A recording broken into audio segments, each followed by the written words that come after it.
જોઈ રહ્યા છો એનએન ન્યૂઝ. હવે જોઈએ અગત્યના સમાચાર. ડીસા ખાતે તાલુકા કક્ષાના રમત સંકુલને ખુલ્લું મૂકતા નાયબ મુખ્યમંત્રી હર્ષભાઈ સંઘવી. રાજ્યના નાયબ મુખ્યમંત્રી હર્ષભાઈ સંઘવીના હસ્તે આજરોજ ડીસા ખાતે આધુનિક સુવિધાઓથી સજ્જ રમત સંકુલનું લોકાર્પણ કરવામાં આવ્યું. 28,329 ચોરસ મીટર જમીન પર કુલ રૂપિયા 14.35 કરોડના ખર્ચે નિર્માણ પામેલા રમત સંકુલ યુવાઓના સપના સાકાર કરવાનું કેન્દ્ર બનશે. આ પ્રસંગે નાયબ મુખ્યમંત્રી શ્રી હર્ષભાઈ સંઘવીના હસ્તે નેશનલ કક્ષાએ ઉત્કૃષ્ટ પ્રદર્શન કરનાર ડીસાના એમટી વીરોને સન્માનિત કરવામાં આવ્યા હતા. તેમજ સંચાલન ભવનનું તેમજ ગ્રંથાલય ભવનનું ખાતમુહૂર્ત કરવામાં આવ્યું હતું. NN news Deesa. આજનો દિવસ એક ખૂબ જ મહત્વનો દિવસ છે.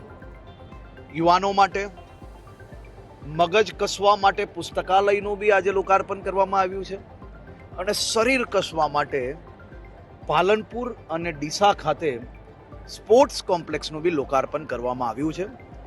બનાસકાંઠાના જિલ્લાના સૌ યુવાનોનું ખરેખર ભવિષ્ય ઉજ્જવળ બને તે માટે આ બધી જ વ્યવસ્થાઓ કરવામાં આવી છે અને વધુમાં વધુ યુવાનો મોબાઈલની અંદર એમનો સમય ના બગડે અને રમતગમતના મેદાન સુધી પહોંચે તે માટે આ વ્યવસ્થા કરવામાં આવી છે. દીકરીઓને પોતાનું સપનું સાકાર કરવાનો હક છે.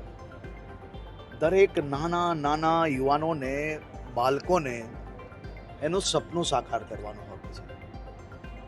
ભણતર સામાજિક રીતિ રિવાજ જોડે જોડે જો પોતાના પરિવારનું, ગામડાનું, તાલુકાનું, જિલ્લાનું, રાજ્યનું ને દેશનું નામ રોશન કરી શકતા હોય તો એવા દીકરા દીકરીને આપણે આંગળી પકડીને ઘરે બેસાડવાની બદલે આંગળી પકડીને એને રમતના મેદાન સુધી પહોંચાડવાનું ખરેખર ભગીરથ કાર્ય કરવા માટે સૌ સમાજે આગળ વધવું જોઈએ.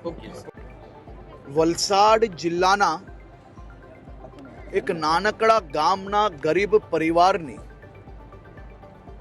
6 વર્ષની નાની એવી દીકરી પર દુષ્કર્મ ગુજારનાર દરિંદા રઝાકને આજે વલસાડ કોર્ટ દ્વારા ફાંસીની સજા સંભળાવવામાં આવી છે.